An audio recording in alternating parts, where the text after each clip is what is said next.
22 जुलाई के दिन श्रावण मास की शुरुआत हुई थी और जिसका समापन जो है 19 अगस्त 2024 को होने वाला है। इस दिन अगर आप देखेंगे तो सावन मास का आखिरी सोमवार भी आ रहा है। सभी लोग इस दिन व्रत इत्यादि करते हैं। पंचांग के अनुसार अगर आप देखेंगे तो रक्षाबंधन का पर्व हर साल श्रावण मास की शुक्ल पक्ष की पूर्णिमा के दिन से मनाया जाता है। इस दिन बहनें अपने भाई की कलाई पर राखी बांधती हैं, भाई को मिठाई इत्यादि कर देती हैं। भाई उनकी रक्षा का वचन लेकर के उस दौरान कुछ उपहार भी उसको देता है। रक्षाबंधन हिंदुओं का प्रमुख त्यौहार है और इसे भाई बहन के अटूट विश्वास और रिश्ते की मजबूती का त्यौहार माना जाता है। इस दिन अगर आप देखेंगे, जिस दिन रक्षाबंधन का त्यौहार है उस दिन बहुत सारे शुभ योगों का भी निर्माण हो रहा है, लेकिन कहीं ना कहीं कुछ अशुभ योग भी बन रहे हैं। ज्योतिष के अनुसार अगर आप देखेंगे तो करीब जो है 90 साल के बाद कुछ ऐसे शुभ योग आ रहे हैं जिसमें अगर आप राखी बांधते हैं तो यहाँ पर जब आप राखी बांधेंगे वो जो समय होगा वो सुख और समृद्धि का उस समय वास होगा। शुभ नक्षत्र होंगे, साथ ही साथ योग शुभ होंगे, तो शुभ समय में किया हुआ कोई भी कार्य हमेशा शुभता प्रदान करता है। लेकिन साथ ही साथ अगर आप देखेंगे तो रक्षाबंधन के दिन कुछ अशुभ योग भी आ रहे हैं। अब अशुभ योगों में जैसे भद्रा काल हो गया, पंचक हो गया, राहु काल हो गया, तो इसका साया भी उस दिन बना हुआ है। इस समय अगर आप राखी बांधेंगे तो यह बिल्कुल भी शुभ नहीं होगा। ऐसे में राखी बांधना कहीं ना कहीं आपके और आपके भाई के बीच के संबंधों में कुछ अनबने, उलझने या टकरार पैदा कर सकता है।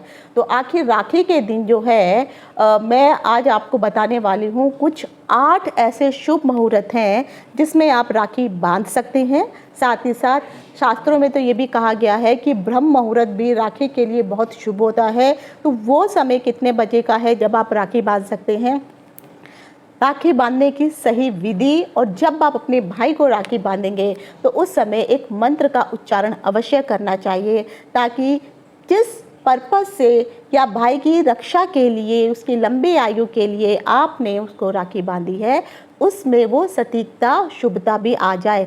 साथ ही साथ मैं स्वर विज्ञान के अनुसार आपको एक छोटा सा उपाय भी बताने जा रही हूँ कि जब भी अगर आप अपने भाई को राखी बांधते हैं तो स्वर विज्ञान के अनुसार आप ये छोटा सा उपाय अवश्य करिए। फिर देखिए इस समय और उस उपाय के अनुसार अगर आप अपने भाई को रक्षा सूत्र अर्थात राखी बांधते हैं तो कैसे आपको उसकी शुभता का फल आने वाले 6 महीने के अंदर ही आपको दिखाई दे जाएगा। तो आपको मंत्र क्या बोलना है, उपाय क्या करना है, और ऐसे 8 कौन से शुभ मुहूर्त है जिसमें आप राखी बांध सकते हैं, इन सभी चीज़ों की जानकारी लेकर के मैं डिम्पल शांडिल्या ज्योतिष सत्य ज्ञान सागर के माध्यम से अपने सभी नए और पुराने दर्शकों का हार्दिक स्वागत करती हूँ। नमस्कार। जय हो शंकरा, आदिदेव शंकरा, तेरे जाप के बिना चले ये सांस किस तरह। मेरा कर्म तू ही जाने, क्या बुरा है क्या भला, तेरे रास्ते पे मैं तो आंख मूंद के चला। तेरे नाम की जोत ने सारा हर लिया तमस मेरा। नमो नमो शंकर, भोलेनाथ शंकर, रुद्रदेव हे महेश्वरा। भारतवर्ष में राखी के पवित्र पर्व को बड़े ही धूमधाम से मनाया जाता है। इसमें रिश्तों की मिठास, विश्वास, प्रेम, इन सबको बढ़ाने वाला पर्व कहा जाता है। भाई बहनों के लिए ये बेहद ही खास पर्व होता है। इस दिन बहनें जो हैं अपने भाई के घर में जाती हैं, अगर वह शादीशुदा हैं, और अगर कुछ बहनें जो बहुत दूर रहती हैं तो वो डाक के द्वारा, कुरियर के द्वारा अपने भाई को राखी अवश्य भेजती हैं।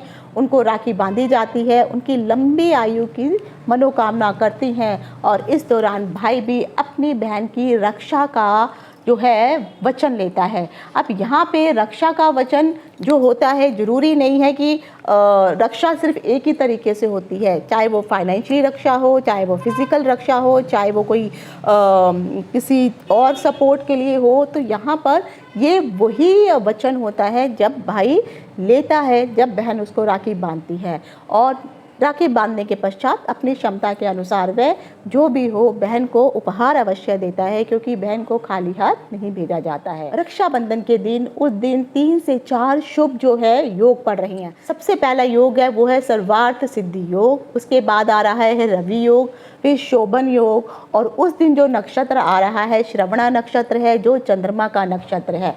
तो ये जो 4 शुभ योग मिलकर के आ रहे हैं, इससे जो है रक्षाबंधन का त्यौहार और अधिक महत्वपूर्ण हो जा रहा है। और इन योगों का समय क्या है वो मैं आपको बताऊंगी। साथ ही साथ इन योगों में अगर आप राखी बांधते हैं तो उनमें शुभता अधिक प्राप्त होती है, और इससे आपके रिश्तों में अगर भाई बहन के बीच में कोई मनमुटाव या टकरार चल रही होगी तो वह धीरे धीरे दूर हो जाएगी।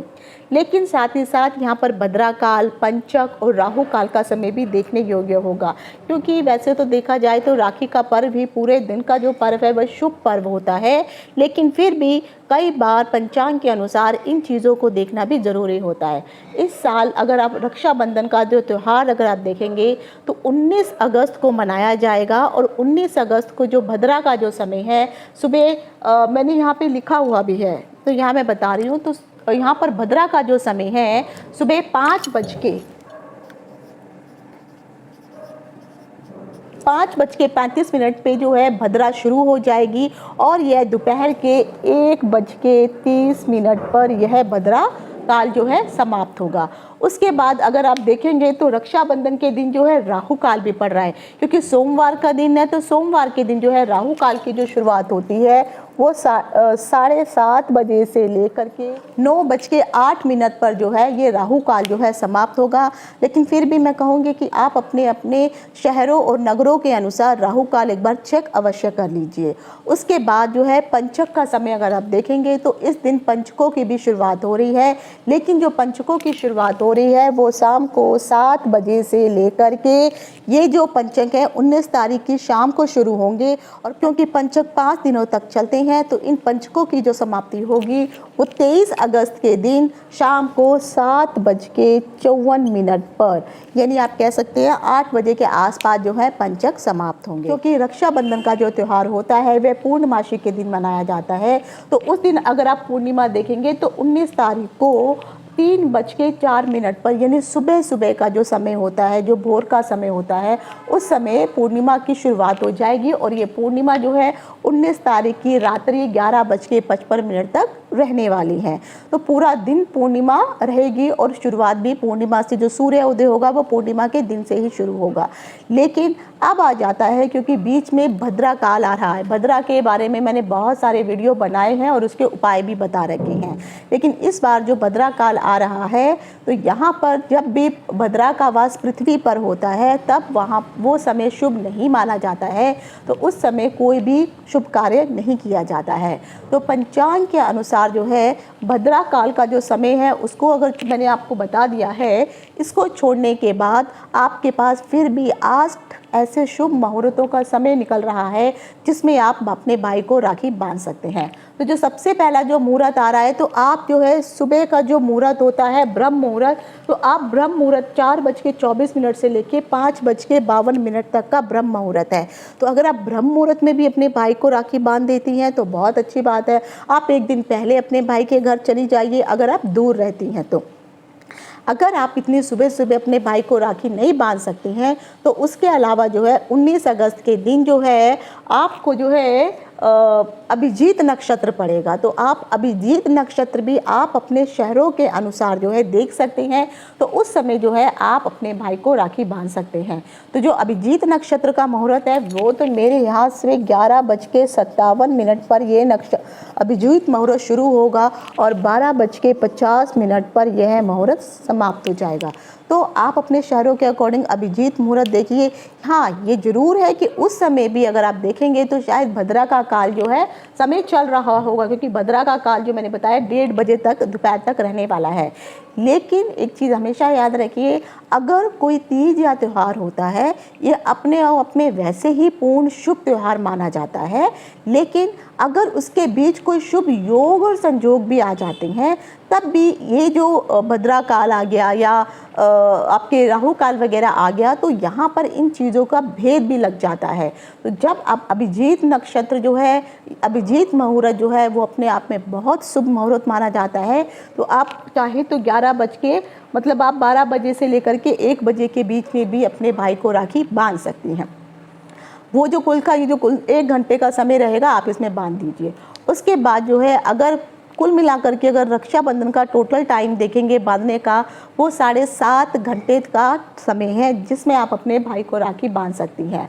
उसके बाद आ जाता है दोपहर का यानी अपराह्न का मुहूर्त। उस समय जो है दोपहर का जो मुहूर्त होगा वो 1:42 से अगर आप अपने भाई को राखी बांधती हैं तो उसमें जो है आप 4:19 तक ये शाम के रहेगा। तो इस समय भी आप राखी बांध सकती हैं।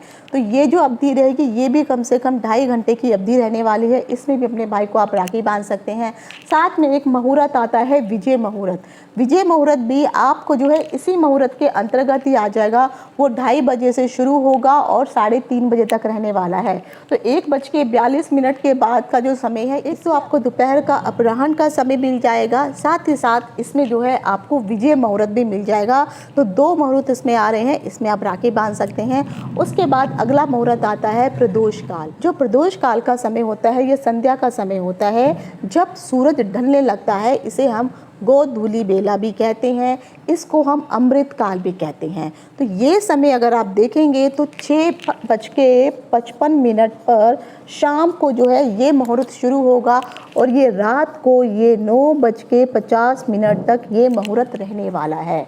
तब भी आप इस ड्यूरेशन में भी आप अपने भाई को राखी बांध सकते हैं। तो ये कुल जो अवधि रहेगी 3 घंटे के आसपास रहने वाली है। अब आ जाता है सर्वार्थ सिद्धि योग। जब सर्वार्थ सिद्धि योग पड़ने वाला है, उस समय का जो समय होगा वो है आपको सुबह का समय मिल रहा है। तो 5:52 से लेकर के ये जो मुहूर्त रहने वाला है 8:10 का जो समय है, इस समय तक जो है सर्वार्थ सिद्धि योग पड़ रहा है। तो जैसे मैंने आपको कहा था कि यहाँ पर ब्रह्म मुहूर्त है, तो ब्रह्म मुहूर्त 4:24 4:30 बजे शुरू हो रहा है और 6 बजे तक रहेगा। तो ये समय भी आप ले सकते हैं। और साथ ही साथ जो है 5:52 से 8:10 पर भद्रा भी शुरू होगी, लेकिन सर्व स्वार्थ सिद्ध भी योग भी शुरू होगा। तब भी आप इस समय भी आप अपने भाई को राखी बांध सकती हैं। उसके बाद आ रहा है रवि योग। जो रवि योग की शुरुआत है वो भी आपको 5:52 से लेकर के 8:10 तक रवि योग भी रहेगा। तो यहाँ पे 2 शुभ योग एक साथ आ गए हैं और भद्रा का काल भी आ गया है। तो जब 2 या 2 से अधिक शुभ योग एक साथ आ जाते हैं तो जो बुरा समय होता है उसमें जो है कमी आ जाती है। तो आप इस समय में भी ये रवि योग भी है और यही आपका सर्व स्वार्थ सिद्धि योग, दोनों योगों का समय एक ही है। इसमें आप कर सकते हैं। ये आपका प्रदोष काल है, ये आपका जो है विजय मुहूर्त या फिर जो दोपहर का समय है। उसके बाद ये मैंने आपको अभिजीत नक्षत्र, ये पंचक है, ये राहु काल है और ये भद्रा का समय है। तो ये समय जो रहेंगे इनके अनुसार जो है आप राखी बांधिए, क्योंकि पंचक अगर आप देखेंगे तो शाम को 7 बजे के बाद पंचक शुरू हो जाएंगे। लेकिन क्योंकि राखी का पूरा दिन चल रहा है और रात तक राखी है, तो आप उसमें भी राखी बांध सकते हैं। अब आता है कि अगर आप अपने भाई को राखी बांध रही हैं तो जो मैंने शुभ समय बताया है, लेकिन इसके बीच में कुछ अशुभ समय भी कंटिन्यूसली चल रहा है, तो इसको टालते हुए तो आप अपने भाई को राखी कैसे बांधेंगी? तो स्वर विज्ञान के अनुसार आप इस कार्य को कीजिए। पूजा की थाली सजाइए, साथ में धूप अगरबत्ती जो आप रखते हैं, मिठाई, राखी, ये फूल, ये सब चीज़ें पहले आप रख दीजिए। और तिलक के लिए चंदन इत्यादि, कुमकुम, रोली, चावल, ये सब आप उस थाली में अवश्य रखिए। भाई की कलाई में हमेशा राइट हैंड की हाथ पर ही राखी बांधी जाती है। तो इस दौरान सबसे पहले है भाई को जब आप रोली लगाएंगे तो आपको चेक करना है कि आपका कौन सा स्वर चल रहा है। तो जो स्वर आपका चल रहा है उस स्वर में आप जो अपनी सांस को अंदर लीजिए। तो चाहे वो सूर्य स्वर है, चाहे वो चंद्रमा स्वर है, जो भी सबसे तेज चलेगा, सांस को अंदर लीजिए और उस समय ही आप जो है अपने भाई को सबसे पहले तिलक लगाएंगी, रोली लगाएंगी, अक्षत लगाएंगी, यानी माथे पे आपको तिलक करना है। और ज़्यादा देर सांस नहीं रोक सकते हैं तो फिर अपनी सांस को फिर से रिलीज़ कर दीजिए, छोड़ दीजिए, और उसके बाद फिर से आप सांस को लीजिए। और जितनी समय तक आप सांस को रोक सकते हैं उस समय जो है आप अपने भाई को मिठाई खिलाइए, उसके हाथ में राखी बांधिए, पुष्प रखिए, उसकी आरती उतारिए और फिर दोबारा जो है अपनी सांस को आप रिलीज़ कर सकते हैं। तो जो भी आप अपने भाई को जिस तरह से भी आप ये काम करेंगी, आपको अपनी सांस को अंदर रोक के रखना है। और सांस रोक करके जो कार्य किया जाता है, इस कार्य में सर्वदा आपको जो है सफलता प्रदान होती है। अब जब भाई का समय आएगा, भाई जब आपके चरण छुएगा, उस समय भी आपको अपनी सांस रोक के रखनी है और भाई को भी अपनी सांस रोक के रखनी है। बहन के चरण पादुकाएं छूनी है। आप अपने भाई को सांस रोकने के समय ही जो भी आप उनको आशीर्वाद देना चाहते हैं, चिरंजीवी रहो, लंबी आयु रहो, सुख समृद्धि हो, जो भी आपको आशीर्वाद देना है, अपने जो है भाई को आप आशीर्वाद दीजिए। एक चीज़ याद रखिए कि जब आप अपने भाई को राखी बांध रही होंगी, राखी बांधते वक्त भी आपको सांस रोकनी है। उनकी कलाई पे राखी बांधते वक्त आपको ये मंत्र अवश्य बोलना होगा।